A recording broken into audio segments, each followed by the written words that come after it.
Well, it was about a 9-hour hearing yesterday in the U.S. House Oversight Committee with 3 governors testifying about migrant sanctuary policies, one of them being Illinois Governor J.B. Pritzker, but he and the members of Congress from Illinois weren't the only ones from the land of Lincoln there. You had members of the Illinois General Assembly there, a whole handful of them. Saw a picture of the gentleman there, members of the Republican caucus of the House, and even State Senator Andrew Chesney was there. But joining me now, not sure if he's still in Washington, D.C. or not, but State Representative Brad Halbrook was there in the room, and he joins us. Representative, thanks for taking time with us here with Illinois in Focus Daily. How was it yesterday?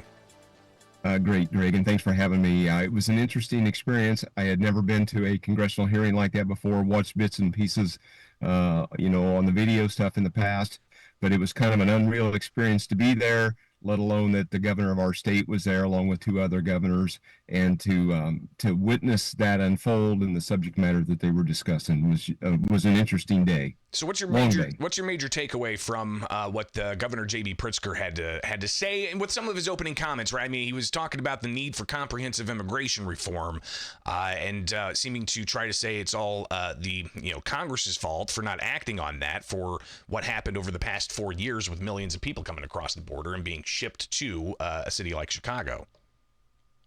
Right. Well, so to the point of comprehensive immigration reform, we've heard that for years. I don't know that we've ever heard a definition other than, is it asylum for all? Is it just open borders? What is their definition of comprehensive immigration reform? I don't know that we have that, what that definition is. But I think the governor and the other 2 governors, they played out just exactly like they are. They were, especially Governor Pritzker, was combative. He was aggressive. He was very arrogant in his remarks.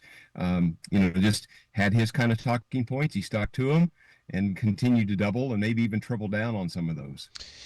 Now, obviously, there were some interesting moments where some of the Republicans questioning the governor addressed issues of the census and the population issues that Illinois had. The most recent population numbers, we did see a kind of a leveling off or an increase, but it was mainly driven by over 100,000 international migrants coming to Illinois, offsetting the 60,000 some odd people from Illinois that moved to other states.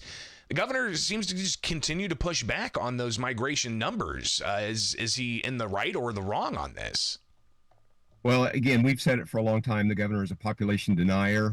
We've lost a congressional seat, probably going to lose another 1 or 2 by the time the next census rolls around. And again, I think the bump that they've seen is in the illegal immigration. And that was discussed yesterday about, do we count those or do we not? And so there was a lot of back and forth on counting illegal aliens and how that factors in. So, the governor does not deal with the reality. There's definitely 2 different worlds there between what the Democrats, how they saw the world, and how the Republicans saw the world. And so this is, I'm not sure if we're ever going to find common ground on this. I think what we see is the Trump administration is trying to abide by the law, and they're trying to do right by the people. This is an 80-20 issue. The majority of the people in the United States do not want illegal aliens in the state or in the nation. They're quite okay with the process that's been in place for decades, that you can apply. There's ways to come into this country, whether it's temporary or permanent. And the Democrats just see it completely different than that. State Representative Brad Halbrook joins us. He was in that congressional hearing yesterday where Governor J.B. Pritzker was taking questions from members of Congress, and obviously the issue of the state's migrant sanctuary policies dominating there. But Representative, the cost as well was something that was brought up multiple times. What is the cost to taxpayers in the state of Illinois?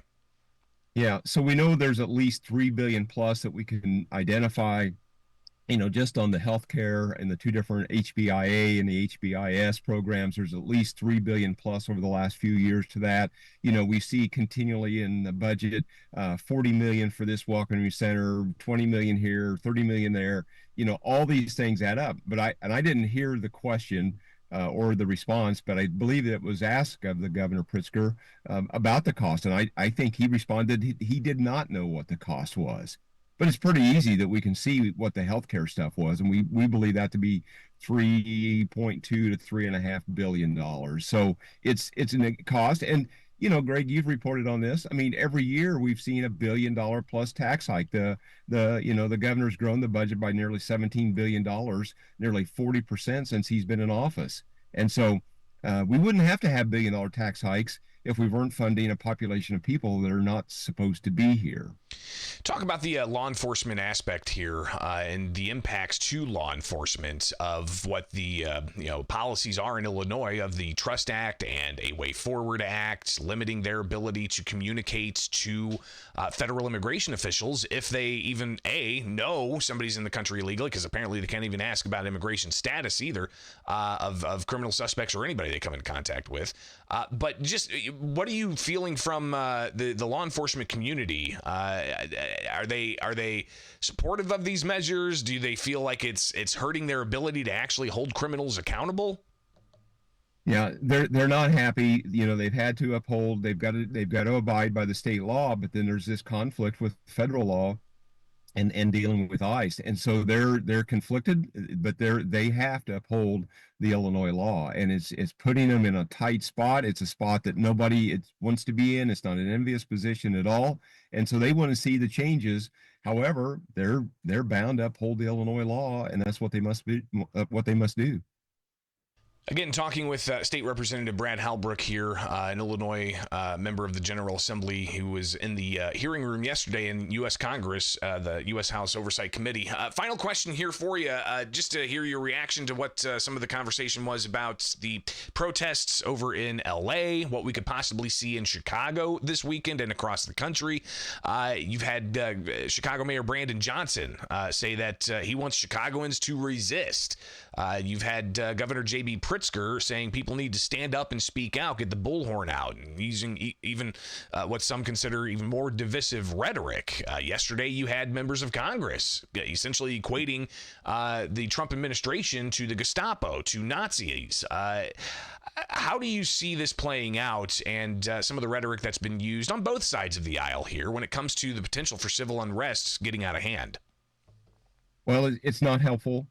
I trust that Chicago doesn't get to the point that LA has become here over the last few days with the fires and all the looting and the like. When the governor and the mayor of Chicago make these statements about mass mobilization and mass protests, calling for that Republicans shall not see any rest or whatever that comment was, that's really divisive language. That's not helpful. That hurts law enforcement. That hurts ICE officials. The violence against ICE officials has grown up exponentially over the last several days and weeks because of this dangerous rhetoric. And so I don't know how this is going to go. I trust it doesn't go as bad as some might predict. But someone's going to say this is not going to end well. But the governor needs to do right by the people and stand up for the people. But I'm just not sure it's in his DNA to do that. Representative, just one last thing here. Who all else was with you yesterday from Illinois' General Assembly and the Republican caucus? Yourself, I saw Blaine Wilhauer there, Senator Andrew Chesney. Who else was there with you? Yeah, so we had the chairman of the Freedom Caucus, Chris Miller. We had Martin McLaughlin from Barrington was there also. Colin Mosley, the director of the Illinois Freedom Caucus, was there. And so I think that's the group of us. And so it was, you mentioned Blaine Wilhauer. So I think it was a nice group. It was good to be there, again, to witness this event.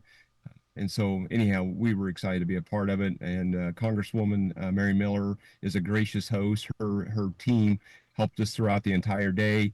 If you've never been to DC and in all of that, it is an interesting big place to try to travel around and to move around within the Capitol complex and the office building. So it was great to be there.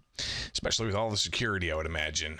State Representative Brad Halbrook, greatly appreciate you taking the time with us this morning with Illinois in Focus. You bet, Greg, and thanks for having me. Call anytime. Absolutely. All right, so plenty more to unpack from all of that. I mean, just the conversations that were had in that committee hearing, ranging from the immigration issue to the migrant sanctuary policy issues to population numbers and what's the right number, what's the wrong number. Fascinating stuff. All right, it is Illinois in Focus Daily. I'm Greg Bishop. Like, subscribe, hit that notification bell, and wake up with us each and every weekday morning for more Illinois in Focus Daily.